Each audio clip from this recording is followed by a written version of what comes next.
You think you know the story of Snow White, but you have no idea. The version you grew up with is a complete lie. Disney's sanitized the whole thing. They cut out the cannibalism, the creepy corpse obsession, and one of the most brutal torture scenes ever written, all to sell you a cute little fairy tale. So today, we are opening the original, uncensored case file from the Brothers Grimm.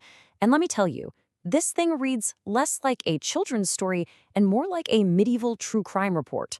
We're talking obsession, murder, and some seriously twisted revenge.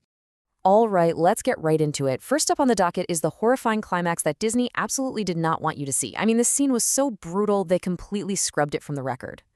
That is the question, right? What could you possibly do that's so bad the punishment is being tortured to death in front of everyone at a wedding? Well, to answer that, we have to look at our perpetrator and a motive that goes way beyond simple jealousy. Our investigation starts with the villain. Of course, the queen. But this isn't just about being pretty. This is about a narcissistic rage that is so out of control, it spirals into a plot for murder. And, yeah, cannibalism. So, when her magic mirror tells her that 7-year-old Snow White is now the fairest of them all, the queen doesn't just get jealous. She snaps. This envy is like a poison, and it pushes her to come up with a plan that is genuinely monstrous. She calls in a huntsman, right? But she doesn't just tell him to kill the girl. No. Her command is something straight out of a Hannibal Lecter movie. Think about that for a second. She doesn't just want proof. She wants a trophy. She wants her heart. It's almost ritualistic. It's like she believes she can literally consume her rival's beauty. So the huntsman, who's probably terrified, chickens out. He kills a wild boar instead and brings its heart back to the queen. And she, not knowing any better, tells the cook to salt it, and then she eats it, believing with every single bite that she's devouring the heart of a little girl. But wait, it gets so much worse.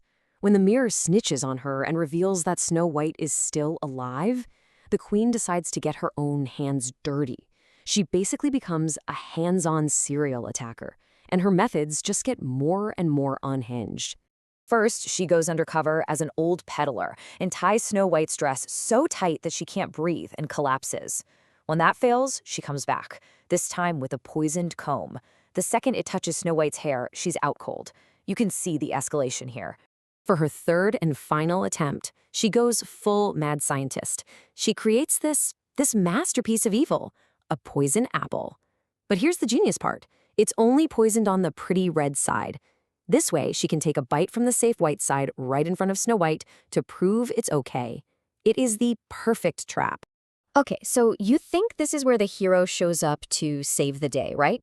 Well, the original story gives us a twist that is just profoundly weird and creepy.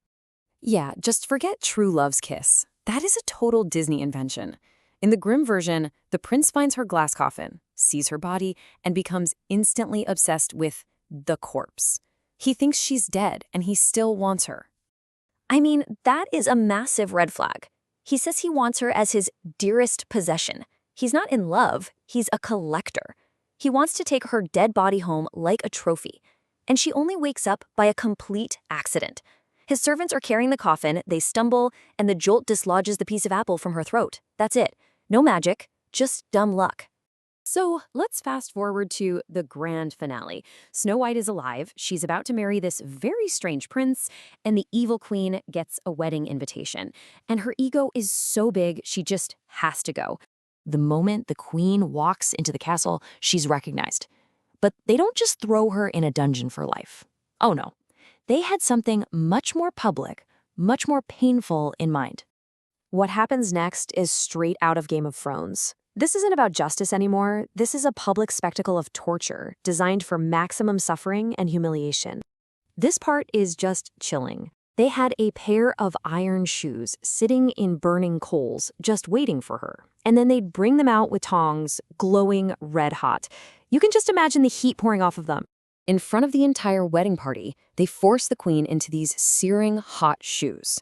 And they make her dance. She's forced to dance on the stone floor, her feet literally burning, until the agony and the shock are too much and she just collapses and dies. So that's the real question, isn't it? After everything she did, the cannibalism plot, the 3 assassination attempts, did she deserve this? Was this justice? Or was this just a brutal, horrifying revenge? It's a dark reminder that in the original fairy tales, the line between hero and villain gets terrifyingly blurry.